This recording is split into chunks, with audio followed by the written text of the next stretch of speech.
Hi friends, welcome to flavour by Shiba channel. ಇವತ್ತು ನಾನು ನಿಮಗೆ ಮ್ಯಾಂಗೋ ಕುಲ್ಫಿ ಮಾಡೋದು ಹೇಗೆ ಅಂತ ತೋರಿಸ್ಕೊಡ್ತೀನಿ. ಹಾಲಿಡೇಸ್ ಅಲ್ವಾ, ಮಕ್ಕಳೆಲ್ಲ ಮನೇಲಿರ್ತಾರೆ. ಈ ಥರದ್ದು ಅವ್ರಿಗೆ ಮಾಡಿಕೊಡಿ, ಮನೇಲಿ ಭಾಳ ಖುಷಿಯಾಗುತ್ತೆ. ಫ್ರೂಟ್ಸು ಒಳಗಡೆ ಹೋದಾಗ ಆಗ್ತದೆ, ಜೊತೆಗೆ ಐಸ್ ಕ್ರೀಮ್ದು ಟೇಸ್ಟ್ ಕೂಡ ಅವ್ರಿಗೆ ಸಿಗ್ತದೆ. ನನ್ನ ಚಾನಲ್ನ ಯಾರು ಇನ್ನೂ ಸಬ್ಸ್ಕ್ರೈಬ್ ಮಾಡ್ಕೊಂಡಿಲ್ಲ, ಅವ್ರು ದಯವಿಟ್ಟು ಮಾಡ್ಕೊಳ್ಳಿ. ಹಾಗೆ ನನ್ನ ವೀಡಿಯೋಸ್ನ ಕೂಡ ಫಾಲೋ ಮಾಡ್ತಾನೆ ಇರಿ.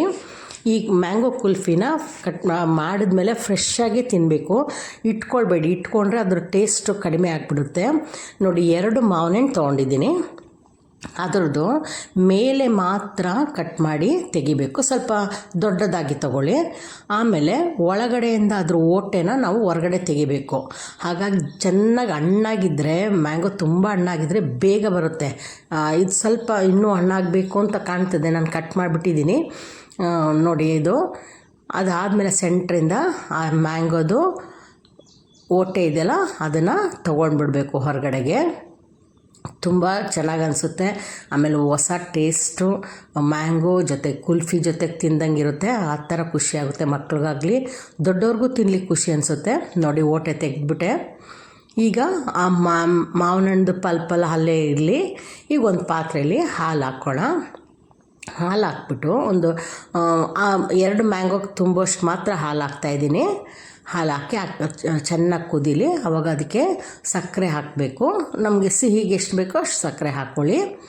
ಹಾಕ್ಕೊಂಬಿಟ್ಟು ಅದು ಮೆಲ್ಟ್ ಆಗ್ತಾ ಇರಲಿ, ಸಕ್ಕರೆ ಕೂಡ ಮೆಲ್ಟ್ ಆಗ್ತಿರಲಿ. ಆಗ ಈ ಕೇಸರಿದು ದಳ ಇದೆ ನೋಡಿ, ಕಲರ್ ಬರೋಕ್ಕೆ, ಲೈಟಾಗಿ ಕಲರ್ ಬರೋಕ್ಕೆ. ಆಮೇಲೆ ಅದಕ್ಕೆ ಮತ್ತು ಅದಕ್ಕೊಂದು ಟೇಸ್ಟ್ ಇರುತ್ತೆ, ಅದರದ್ದೇ ಯಾವುದೋ ಒಂದು ಟೇಸ್ಟ್ ಇರುತ್ತೆ. ಅದನ್ನು ಒಂಚೂರು ಹಾಕ್ಕೊಳ್ಳೋದು. ಹಾಕ್ಕೊಂಡಾದಮೇಲೆ ಡ್ರೈ ಫ್ರೂಟ್ಸು, ಬಾದಾಮಿ, ಗೋಡಂಬಿ, ಏನಿದ್ರು ನಿಮ್ಗೇನು ಇಷ್ಟ ಡ್ರೈ ಫ್ರೂಟ್ಸ್, ಅದನ್ನ ಸಣ್ಣ ಸಣ್ಣದಾಗಿ ಕಟ್ ಮಾಡ್ಕೊಳ್ಳಿ. ಈಗ ಒಂಚೂರು ಏಲಕ್ಕಿ ಪುಡಿ ಹಾಕಿದ್ದೀನಿ. ಅದಾದಮೇಲೆ ಆ ಡ್ರೈ ಫ್ರೂಟ್ಸ್ಗಳನ್ನ ಕಟ್ ಮಾಡಿ ಇದ್ರ ಜೊತೆಗೆ ಹಾಕ್ಕೊಂಡು ಚೆನ್ನಾಗಿ ಕುದಿಸಿ ತಿರುಗಿಸ್ತಾ ಇರಬೇಕು, ಕುದಿಸ್ಬೇಕು. ಆಗ ಅದೇನಾಗುತ್ತೆ, ಸ್ವಲ್ಪ ಗಟ್ಟಿ ಆಗುತ್ತೆ. ಈಗ ನೋಡಿ, ನೀರಂಗಿದೆ ಹಾಲು, ಈಗ ಗಟ್ಟಿ ಆಗ್ತದೆ. ನಾನು ಬಾದಾಮಿ ಮತ್ತು ಗೋಡಂಬಿ ಹಾಕ್ತಿದ್ದೀನಿ. ನೀವು ಬಾದಾಮಿ, ಗೋಡಂಬಿ, ಪಿಸ್ತಾ ಎಲ್ಲ ಹಾಕ್ಕೊಳ್ಬೋದು. ಡ್ರೈ ಫ್ರೂಟ್ಸ್ನ ಹಾಕುವಾಗ ನಾವು ತಿನ್ನುವಾಗ ಅದು ಬಾಯಿಗೆ ಸಿಗುತ್ತೆ ನಮಗೆ. ಅದಕ್ಕೆ ನೋಡಿ, ಈಗ ಸ್ವಲ್ಪ ತಿಕ್ಕಾಗ್ತಾ ಬರ್ತಾಯಿದೆ ನೋಡಿ, ಗೊತ್ತಾಗುತ್ತೆ ನಮಗೆ, ಪಾತ್ರೆಯಲ್ಲೇ ಗೊತ್ತಾಗುತ್ತೆ. ಗಟ್ಟಿ ಆಗುವಾಗ ಆ ಹಾಲದ್ದು ಕ್ವಾಂಟಿಟಿ ಕಡಿಮೆ ಆಗುತ್ತೆ, ಜೊತೆಗೆ ಪಾತ್ರೆಗೆಲ್ಲ ಅಂಟ್ದಂಗೆ ಆಗುತ್ತೆ. ಮತ್ತು ಅದು ತಣ್ಣಗಾದ ಮೇಲೆ ಸ್ಟವ್ ಆಫ್ ಮಾಡಿ, ತಣ್ಣಗಾದ ಮೇಲೆ ಇದ್ರೊಳಗೆ ಹಾಕಿ. ನೋಡಿ ಎಷ್ಟು ತಿಕ್ಕಾಗಿದೆ ನೋಡಿ. ಇದನ್ನು ಮಾವಿನ ಹಣ್ಣು ಒಳಗಡೆಗೆ ಫಿಲ್ ಮಾಡ್ಕೊಳ್ಬೇಕು. ನಾನು 2 ಮಾವಿನ ಹಣ್ಣು ತೊಗೊಂಡಿರೋದು, ಆಯಿತಾ. ಇದರಲ್ಲೇ ಬೇಕಾದಷ್ಟು ಪೀಸ್ ಆಗುತ್ತೆ. ನೀವು ಅಷ್ಟೇ ಮಾಡಿದ್ರೆ 1-2ರಲ್ಲಿ ಮಾಡಿ ಸಾಕು. ಆಮೇಲೆ ಇದನ್ನು ಫ್ರೀಝರಲ್ಲಿ ಇಡಬೇಕು. ಫ್ರೀಝರಲ್ಲಿ ಅದು ಚೆನ್ನಾಗಿ ಗಟ್ಟಿಯಾಗೋರ್ಗೆ ಇಡಬೇಕು. ನೋಡಿ, ಐಸ್ ಆಗಿದೆ ನೋಡಿ.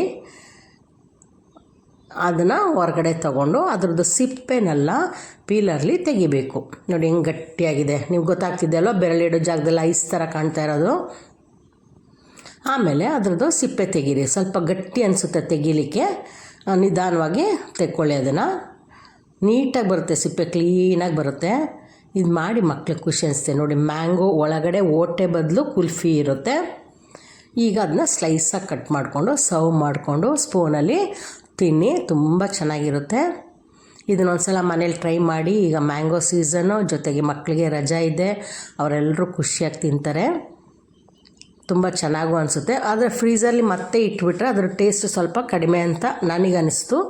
ಹಾಗಾಗಿ ಫ್ರೆಶ್ಶಾಗೇ ಮಾಡಿ, ಫ್ರೆಶ್ಶಾಗೇ ತಿನ್ನಿ. ಇದನ್ನು ಟ್ರೈ ಮಾಡಬೇಕು. ನೀವು ಮಾಡಿದ್ಮೇಲೆ ಹೇಗಿತ್ತು ಅಂತ ಹೇಳಬೇಕು. ನೆಕ್ಸ್ಟ್ ವೀಡಿಯೋದಲ್ಲಿ ನಮಗೆ ಮೀಟ್ ಮಾಡೋಣ. ಅಲ್ಲಿವರೆಗೂ ಟೇಕ್ ಕೇರ್, ಬಾಯ್ ಬಾಯ್.